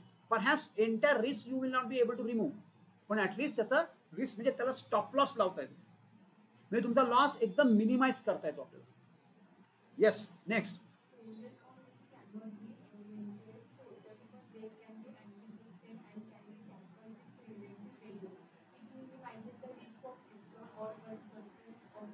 एक्झॅक्टली आपण हेच म्हणलं की तुम्ही काय करू शकता, एंटायरली ते अवॉइड करू शकत नाही, पण तुम्ही मिनिमाइज मात्र नक्की करू शकता.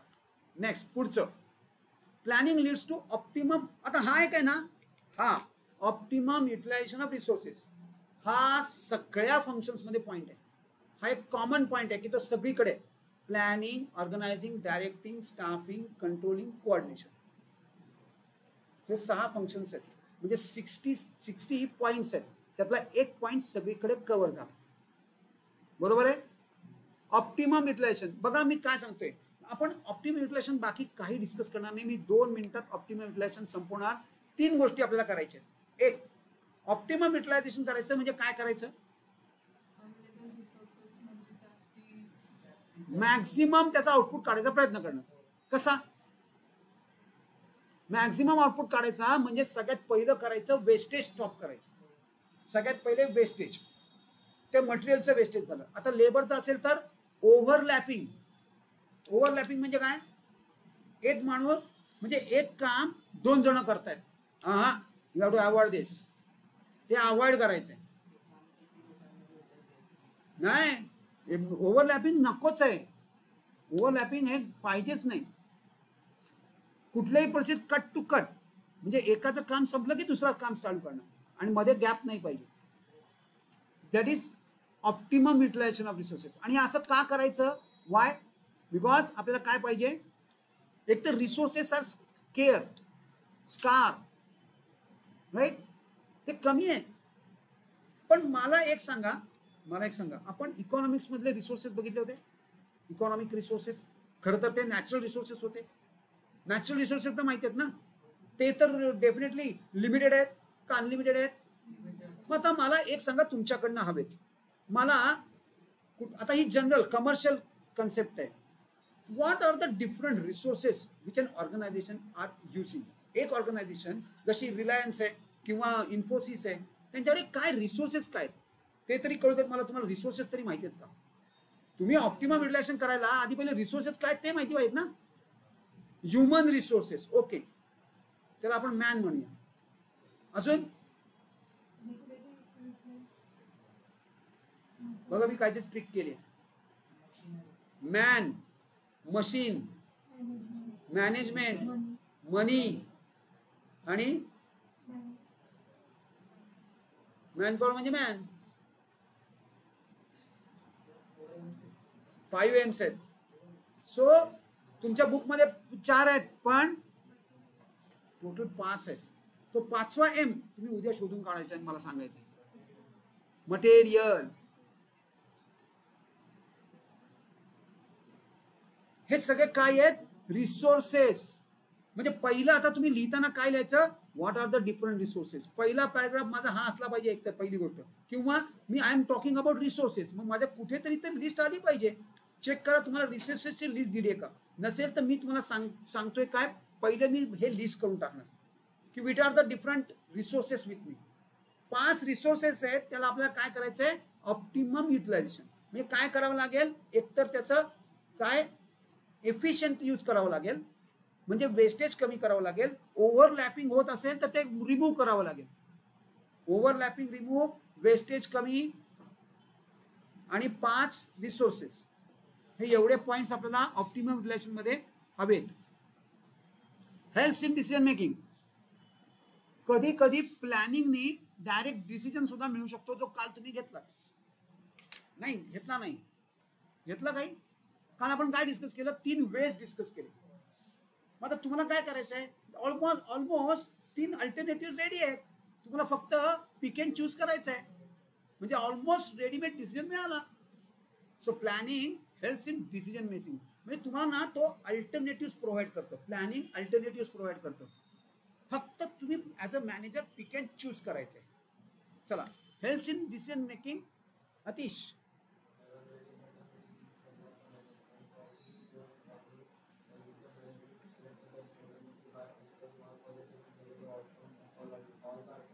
हेच आपण बोललो की डिसिजन मेकिंग कसं हेल्प करतं, तर तुमच्या पुढे प्लॅनिंग काय करतं, अल्टरनेटिव्ह प्रोव्हाइड करतं.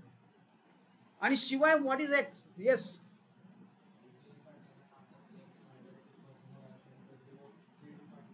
तुम्ही आता तुमच्या ऑर्गनायझेशनचा विचार करायचा आहे, त्यातलं कुठलं तुम्हाला इझिली पॉसिबल आहे, 3 पैकी 4 पैकी 5 पैकी त्यातलं एक चूज करून टाकायचं आहे. झाला decision. Decision is ready. Yes, rational decision घ्यायला खूप हेल्प करतं. प्रॅक्टिकल डिसिजन घेता येतो.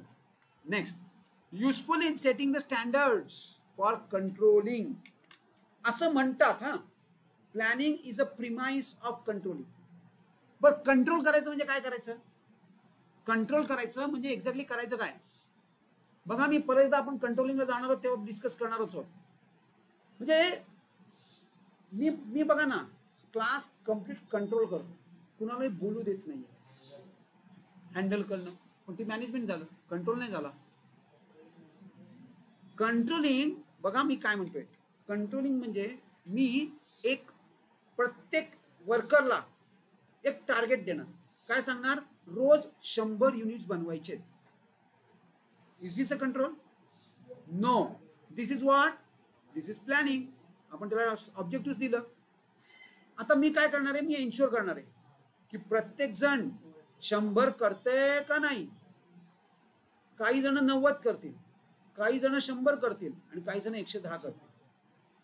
मग त्याच्यावर ॲनलाइज करणार, 90 वाला काय करतोय, कुठे मध्ये कुठे काही चालू आहे काय, काहीतरी नक्की गडबड आहे. 100 ह्याला जमतायत, ह्याला 110 जमतायत, आणि ह्याला 90 का नाही जमत आहे. Yes, this is control. नुसतं अजून नाही, या 90ला 100 वर घेऊन यायचंय, आणि या दोघांना 110 वर घेऊन यायचं. That is control. पण हा सगळा कंट्रोल येण्यासाठी पहिला बेस काय आहे, 100. हे आणले कुठून, हे तुम्हाला प्लॅनिंग प्रोव्हाइड करतं. प्लॅनिंग काय करतं, प्लॅनिंग, आता बघा ना, तुमच्या केसमध्ये तुम्ही 200 करोड ठरवलं, मग याला आपण ब्रेक केलं, ब्रोकन इंटू, सपोज हे 5 इयर्स आहे, आपण 5 वर्षात 200 कोटी, म्हणजे एका वर्षात किती, 40 कोटी एका वर्षात. मग 12 महिन्यात किती, म्हणजे मंथली किती, से समवेअर अराउंड 3 lakhs वगैरे समथिंग. मग डेली किती, म्हणजे डेली किती, डिवायडेड इंटू 3 days, 30 days असं धरा. खरं तर 30 days वर्किंग नसतंच, हल्ली 24 किंवा 26 डेज असतं. म्हणजे हे झालं, अजून त्याला डिवाइड केलं आपण, म्हणजे सपोज असं 20K मध्ये आलं. म्हणजे त्यांनी काय करायचंय, दिवसामध्ये ब्रेक केलं. दिस बिकम्स अ डेली टार्गेट. आणि मग आता मी काय सुरुवात करणार, चला चेक करणार, रोजचे 20,000 झाले का नाही प्रत्येक याचं turnover. This is how you are going to ensure की 200 कोटी होणार. जर आजचा दिवस 20,000चा झाला, उद्याचा झाला, परवाचा झाला, असं वर्षानुवर्ष झालं, yes, you are there. That is control. आणि हे मॅनेजमेंटचं दुसरं फंक्शन आहे. पण हे 200 कोटी आले कुठून? प्लॅनिंगनी दिले तुम्हाला, प्लॅनिंगनी ऑब्जेक्टिव्ह सेट करून दिला. सो कंट्रोलमध्ये सगळ्यात पहिलं सेट होतं स्टँडर्ड. स्टँडर्ड नसेल तर कंट्रोलिंग पॉसिबल नाही.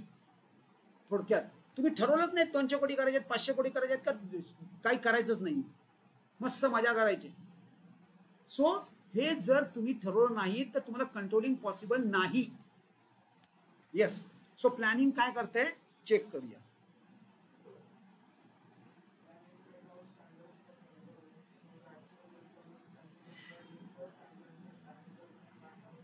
डेविएशन्स.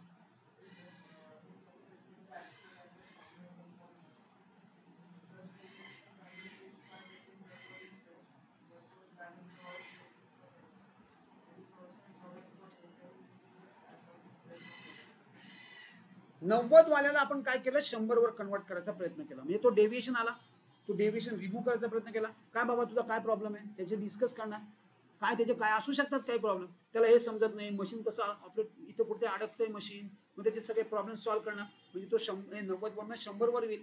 आणि दोघंही 100, 90 वाला 100 आणि 100 वाला 100, त्यांना आपण 110 वर घेऊन जाणार. का? कारण एकाने 110 केलेत. कसे केले 110?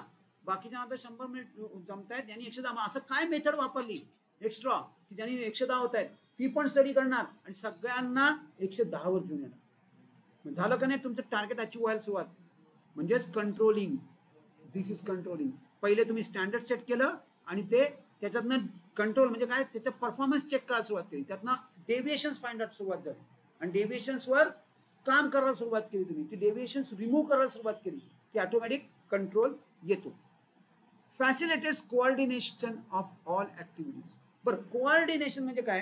कोऑर्डिनेशन म्हणजे एका माणसाचं काम दुसऱ्या माणसाशी कनेक्ट करणं. Most difficult function of management is coordination. म्हणजे आम्ही काय, म्हणजे बघा ना, तुमचे दोन तुमच्यामध्ये ना तुमच्यामध्येच असं असतं, काही तुमचे मित्र असतात पण काही शत्रू नको म्हणायला, पण नाही काही जमत नाही, त्यांचं दोघांचं बरोबर जमवून द्यायचं. म्हणजे आता एकालाच काम दिलं मी, सपोज आदितीला एक काम दिलंय आणि वैष्णवीला एक काम दिलंय, दोघी आपल्या आपल्या मस्त काम चालू आहे, पण what I want coordination among these two guys. मग मी काय करणार, आदितीचं काम थोडंसं वैष्णवीच्या कामाशी कनेक्ट करून टाकणार किंवा तिच्या कामावर डिपेंड करणार, आणि वैष्णवीचं काम अजून कोणा स्नेहाच्या कामाशी कनेक्ट करणार. डिपेंडंट. त्या दोघींना म्हणजे काय होईल माहितीये का, त्या दोघी इंटरॅक्ट करतील. नाही तर काय माहितीये का, ही हिच्या कामात मग्न, वैष्णवी माहीत पण नाही शेजारी वैष्णवी आहे का स्नेहा आहे का अजून कोणी बसले, ही आदितीला पत्ताच नाही. ती आपली रोज येते, तिचं काम करते, निघून जाते. तिला कोण शेजारी पाजारी काय काय माहितीच नाहीये. मग हे असं नकोय. काय हवंय मॅनेजमेंटला? कोऑर्डिनेशन. मग मॅनेजमेंट काय करणार, थोडंसं हिचं काम वैष्णवीच्या कामाशी कनेक्ट करून टाकणार. मग तिचं काय व्हायला लागलं, इंटरॅक्शन व्हायला लागली दोघांची, की ती वैष्णवीला सांगायची मी काम केलंय तू आता कर. चला झालं, दोन शब्द तर बोलली. मग वैष्णवी कधीतरी हाय हॅलो करणार, मग हळूहळू इंटरॅक्शन होणार, मग झालं, मग दोस्ती होते. हे कोणी एन्श्योर केलंय? एन्श्योर केलंय मॅनेजमेंटने. का? कारण they want coordination between all the employees. Coordination व्हायला हवं. बरं, आता हे जर कोऑर्डिनेशन असेल, असं करत करत लिंक जमली तर एक टीम बनते. मग टीम मॅनेज करणं आणखीन सोपं आहे. मॅनेजमेंट काय सांगणार, त्या टीमला सांगणार, अरे बाबा नो असं असं करायचं बस. अशा पद्धतीने काय करणार आहेत या फॅसिलिटी. पण हे सगळं एन्श्योर कोण करणार? प्लॅनिंग. पहिले कोऑर्डिनेशन कन्सेप्ट कळले, कोऑर्डिनेशन फॅसिलिटीज कोण करतं. आणि नुसतं आदिती आणि वैष्णवी ह्यांचं नाही काम करायचंय, सगळ्या अख्ख्या ऍक्टिव्हिटीजचं कोऑर्डिनेशन करायचं. मार्केटिंग, प्रोडक्शन, बघा त्यांचं जर कोऑर्डिनेशन नसेल ना तर वाट लागली. मार्केटिंगने एक ऑर्डर आणली आणि त्यानं सांगितलं की 15 जूनला आपल्याला डिलिव्हरी द्यायची. आता हे कोणाचं काम आहे? प्रोडक्शनचं काम आहे की 15 तारखेपर्यंत प्रोडक्शन तयार करायचं. नाहीच झालं. कोऑर्डिनेशनच नाही, पत्ताच नाही प्रोडक्शनला की 15 तारखेला डिलिव्हरी द्यायची होती. काय होणार आहे? गेली order, gone. This is what is coordination of all activities. आणि हे प्लॅनिंग एन्श्योर करतं. चला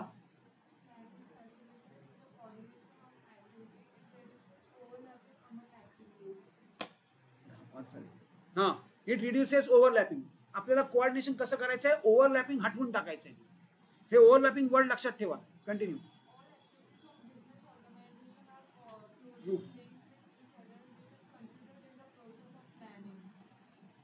सगळं प्लॅनिंगशी कनेक्ट करायचं आहे. ओके.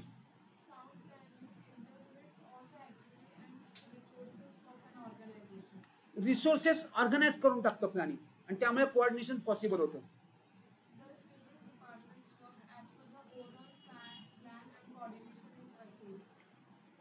आणि त्याप्रमाणे प्लॅनिंग प्रमाणे सगळं वर्किंग होतं. चलो आज इथंच थांबायचं. पण उद्या मॉर्निंगला आपण 1 आवर क्लास घेणार. उद्या मॉर्निंगला 1 आवर क्लास आहे. 1 आवर.